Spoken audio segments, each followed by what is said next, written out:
Tu as créé de magnifiques produits illustrés, tu as trop envie de les montrer au public, de les vendre, mais concrètement, où montrer et vendre tes illustrations. J'avais déjà abordé le sujet pour des boutiques en ligne et pour vendre ces illustrations en ligne en gros général. Donc aujourd'hui, on va focus sur le présentiel si tu veux te faire connaître par ce biais. Voici 12 types d'événements et opportunités, leurs avantages et désavantages, le type de public et quels produits s'y vendent bien en général. À toi de voir si tes créations et ton style de dessin pourraient fonctionner là-bas.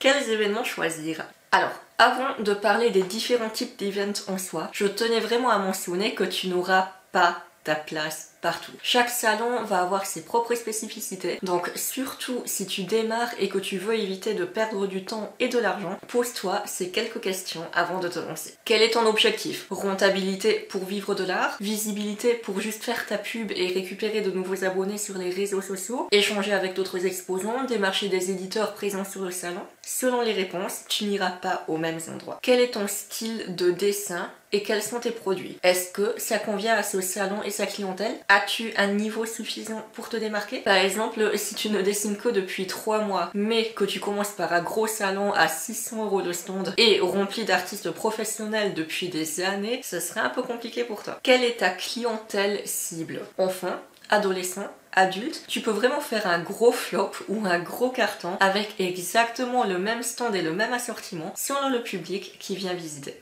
Quel est ton budget? Est-ce que tu veux minimiser les frais et juste payer tes stocks? Ou bien est-ce que tu as du budget pour voyager et payer un hébergement? Est-ce que tu peux te permettre de payer un stand plus cher? Là aussi, ça influencera si tu participes à des salons locaux et gratuits ou bien des conventions plus grandes mais aussi plus coûteuses. Quelle renommée vises-tu? Parallèle à tes objectifs, ta clientèle et la taille des conventions, est-ce que tu veux plutôt une renommée pour travailler avec des clients locaux en présentiel ou une renommée internationale car tu mises sur une boutique en ligne qui ne nécessite pas de lieu physique concret? J'ai développé certains de ces aspects plus en détail dans la foire aux questions précédentes si ça t'intéresse, mais selon tes réponses en fait, tu vois que les types d'événements et les endroits pour exposer auxquels tu participeras seront vraiment très différents et ce sera à toi d'estimer ce qui te convient le mieux. Et ceci étant dit, voyons ces opportunités plus en détail.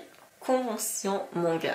Bon, pour le public de cette chaîne, je pense que ça sera le choix le plus évident pour la plupart d'entre nous. En convention manga, on y trouvera une audience plutôt jeune et geek, des animations, du cosplay, des stands thématiques Asie, fandom, art, illustration, etc. Vu l'audience principalement plus jeune quand même, tous les petits goodies illustrés fonctionnent super bien. Des types marque-page, badge, stickers, print. Ça sera grosso modo des produits qui sont faciles à produire, c'est abordable à acheter, donc bénéf pour tout le monde. Et en gros, c'est vraiment dans ce genre d'événement que tu peux vendre le plus de produits d'illustration diversifiés, généralement à des tarifs qui restent plus abordables pour le jeune public. Mais je te conseille toujours d'avoir plusieurs points de tarifs en fait, donc des tarifs plus bas, moyens et plus hauts qui te permettront justement de mieux rentabiliser, car les jeunes ne font pas tout le public. Après, attention, on fera quand même encore des subdivisions. La taille des conventions, par exemple, influencera beaucoup ton budget, le nombre de visiteurs, la clientèle. Il y aura le sérieux de l'organisation aussi. Certains salons ont fait pas mal de polémiques ces derniers temps. Donc, n'hésite pas à te renseigner auprès d'autres exposants ou de rechercher des avis sur internet pour te faire une idée. Vu mes gros soucis de l'année passée dans mon défi de participer partout et n'importe où, je préfère vraiment à présent me limiter aux salons avec un paquet d'années d'existence qui ont un public et une réputation établie.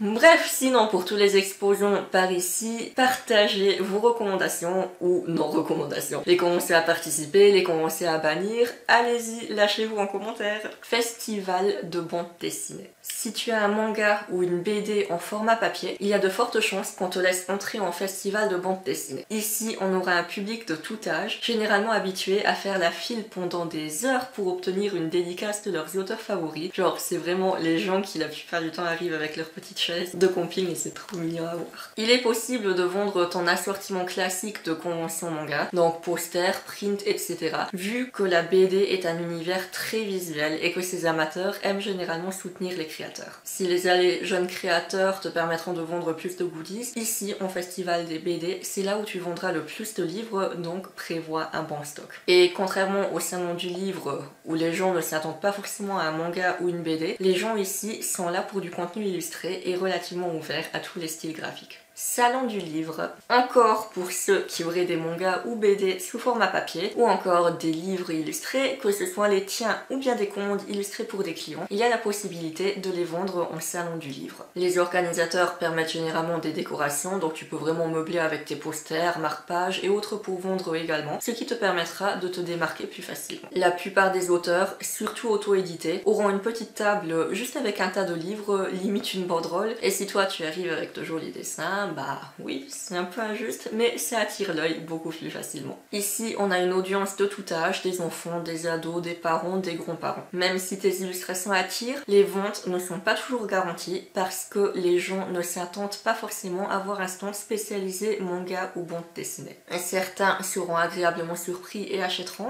et d'autres passeront juste devant. En salon du livre, j'ai vraiment eu les deux extrêmes, l'un de mes meilleurs salons et l'un de mes pires, où les gens ne s'arrêtaient même pas devant ma table. Mais après, pour rappel, c'est important de se souvenir que peu importe le type d'événement, c'est quand même toujours un peu une loterie car on ne sait jamais qui serait intéressé. Donc, laisse-toi surprendre et tu verras ensuite si c'est un event à refaire ou non. Foire pour enfants.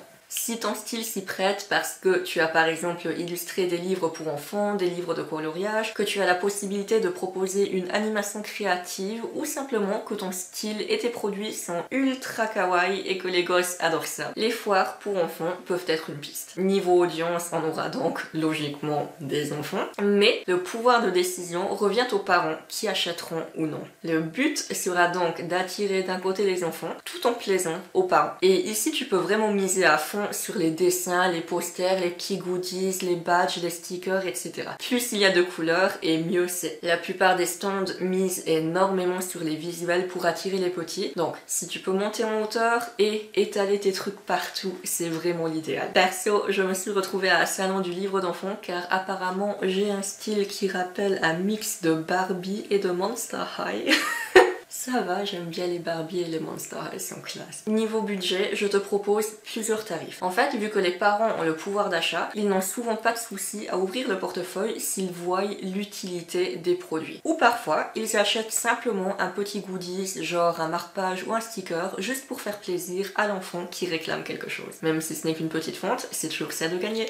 Salon thématique. Dans cette catégorie, on va mettre en vrac des salons fantasy, steampunk, fête médiévale, tattoo. On y trouvera vraiment une multitude de stands hyper variés qui proposent de l'art, des bijoux, de la couture, de la nourriture, des peluches. En fait, c'est vraiment hyper axé sur un univers spécifique, avec un public là aussi de tout âge. En fait, j'ai surtout l'impression que, vu que ces events sont plus rares, les visiteurs sont vraiment engagés et ça crée une communauté forte et intéressés. Et globalement, je trouve que c'est un peu l'équivalent adulte des conventions manga, où les gens auront du coup plus tendance à mettre des budgets plus conséquents, donc tu peux vraiment te permettre d'avoir des produits plus onéreux et spéciaux. Naturellement, pour participer, la recommandation est que ton univers colle au sujet. Pour la petite anecdote, à mes débuts, j'avais été invitée à une convention de tatouage, car l'organisateur pensait que le manga et le tatou se complétaient bien, mais vu que ce n'était pas du tout mon public, je n'ai quasi rien vendu et je ne suis pas retournée la deuxième journée. Et c'est fun vu que dernièrement il y a souvent des stands de tatouage en convention manga car les gens veulent repartir avec un souvenir en rapport avec l'univers du Japon, mais visiblement un stand manga en convention tatou à l'inverse ne fonctionne pas aussi bien car les gens y viennent concrètement pour repartir avec un tatouage et pas des souvenirs. D'où le fait de toujours penser aux clients pour évaluer si ça pourrait fonctionner pour toi ou non.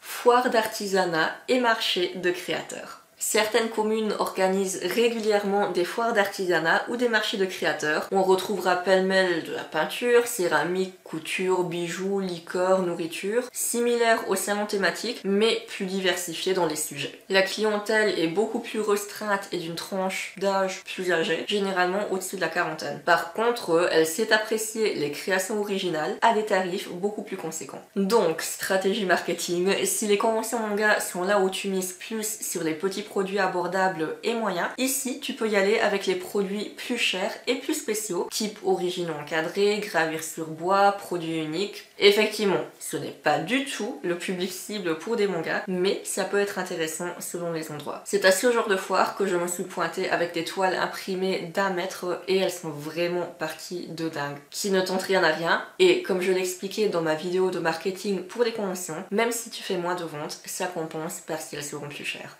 Marché de Noël. Les gens recherchent toujours des cadeaux pour Noël et certains adorent acheter chez des créateurs pour dénicher des cadeaux uniques. Honnêtement, je dirais que c'est exactement le même type de clientèle et de fonctionnement que les marchés d'artisanat classiques. À l'époque où j'en faisais, en intérieur et pas dans des chalets par contre, parce qu'il fait trop froid et le papier c'est pas bien avec l'humidité. Il y avait souvent les mêmes exposants qui tournaient à la fois sur les marchés d'artisanat et sur les marchés de Noël. Si tu es habitué déjà des jeunes créateurs classiques, en soi tu peux vraiment proposer tout ton assortiment habituel. Par contre, c'est mieux si tu as l'un ou l'autre produit thématique, surtout sur l'inscription on te demandera souvent ta liste de produits, peu importe où tu vas en fait. Si tu veux t'inscrire pour un marché de Noël, pour un stand d'illustration, tu peux par exemple avoir des cartes de vœux de fin d'année, un calendrier illustré, des stickers illustrés genre pour écrire les noms à coller sur les cadeaux de Noël. L'important est toujours de rentrer un minimum dans le thème des différents événements.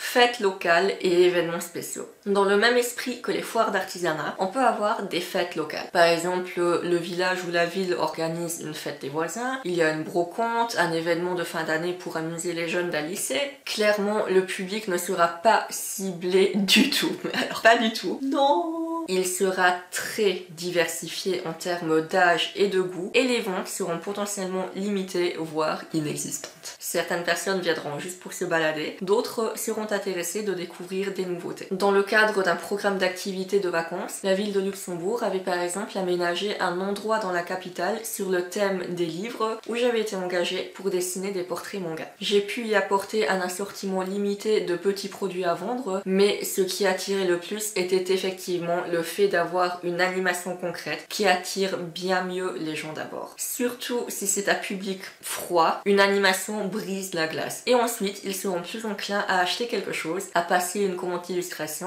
ou bien ils repartiront car ils étaient juste curieux de voir ce que tu fais. Galerie d'art et exposition. Si tu veux te focaliser uniquement sur des illustrations plutôt que des produits illustrés concrets, les galeries d'art et expositions peuvent être un bon moyen de te faire connaître. Que ce soit des expositions collectives, des expositions en solo, dans des galeries d'art ou des lieux éphémères, les expositions s'accompagnent souvent de vernissages pour attirer les amateurs d'art. Et bien sûr, on va avoir les œuvres d'art mises en vente. À savoir aussi que tu n'es pas obligé de ne mettre que des originaux. J'ai déjà fait des expos avec des impressions sur toile qui fonctionnaient tout aussi bien. Et surtout, vu l'univers manga qui attire pas mal de jeunes, cela permettait aux gens d'adapter leur budget. Certains achetaient les originaux, certains achetaient les toiles et tout le monde était content. Selon les endroits, il y a aussi la possibilité pour les artistes de faire des permanences ou bien des dédicaces durant les heures d'ouverture pour accueillir et discuter avec les visiteurs. Si tu as par exemple encore d'autres produits qui ne sont pas accrochés, comme des cartes postales, des artbooks, petits prints, il peut y avoir moyen de négocier avec l'organisateur la possibilité de vendre et d'encaisser sur place avec une petite table. Librairie, dédicaces et shop spécialisés. Dans les produits spécifiques, revenons aux livres. Si tu fais des BD, mangas, artbooks, livres de coloriage, illustrations de livres jeunesse, certains auteurs ne mettront jamais un pied en salon du livre. Par contre, on les verra partout dans les librairies. Tout comme les conventions, les séances de dédicaces permettent aux auteurs de rencontrer leur public et d'attirer l'attention sur leurs livres, souvent en étant annoncés d'avance par la librairie. On peut avoir deux versions. Soit la séance se déroule bien avec un public intéressé qui vient exprès pour te voir ou qui te découvre par hasard et te trouve super classe, soit la séance est très calme et les visiteurs de la librairie sont de passage mais ne s'attendent pas forcément à te voir et cela ne résulte donc pas forcément en une vente. Pour te donner une idée, en général pour une séance de dédicace de 3-4 heures, genre un après-midi, je vends généralement 8 à 15 livres. Donc à toi de voir si c'est rentable pour toi, notamment selon le pourcentage que le libraire prendra sur tes ventes. Centres commerciaux. Toujours dans les magasins, mais de façon plus généralisée, tu as certainement déjà vu des stands dans des galeries de centres commerciaux de façon régulière, sur demande ou bien pour des événements. Niveau public, ce sera à peu près la même que les fêtes de quartier. Le public est vraiment très vaste car il ne vient pas spécifiquement pour toi mais te découvre en faisant sa petite promenade du dimanche. Non attends, les centres commerciaux sont fermés les dimanches. Ils te découvrent en faisant leur petite promenade et leurs courses. Dans une galerie commerciale tu peux vraiment vendre tout ton assortiment mais d'expérience en illustration ce qui fonctionne le plus comme auparavant c'est effectivement quand tu y rajoutes une petite animation. D'abord on attire et rend les gens curieux et ensuite il y a plus de chances de vendre ou pas. C'est un peu le même principe que les dégustations en fait. Il y a les gens gens qui sont là avec leur plateau et automatiquement, vu qu'il y a quelque chose qui est bénéfique pour toi, ça te rend curieux, tu as envie de goûter et tu y vas. Et après, tu découvres les produits. Boutique éphémère. Et dans notre virée shopping, le petit dernier, les boutiques éphémères ou pop-up stores. Contrairement aux autres magasins, ici on a vraiment une clientèle hyper ciblée, souvent plus adulte, qui adore découvrir de nouveaux créateurs et qui est prête à mettre le prix car sensible aux créations artisanales, uniques et tendances. Sinon, ils ne mettraient pas les pieds dans les pop-up. Là aussi, tu as la possibilité de proposer tout ton assortiment de produits illustrés et toutes tes gammes de prix. Certaines boutiques prennent un pourcentage, d'autres non. Certains te proposent de faire une permanence ou carrément la possibilité peut-être d'être là toute la journée comme si tu tenais ton propre petit stand. Donc c'est aussi une possibilité pour faire découvrir tes travaux facilement, que tu sois sur place ou pas. Donc voilà pour les 12 différents types d'opportunités en présentiel où tu peux vendre tes produits d'illustration. Est-ce que tu en as déjà testé et est-ce que tu as des préférences? Encore une fois, certains events seront un gros flop et d'autres te feront cartonner. Donc réfléchis bien à ton style, à ta clientèle, à tes produits et teste ce qui te convient. Bon courage!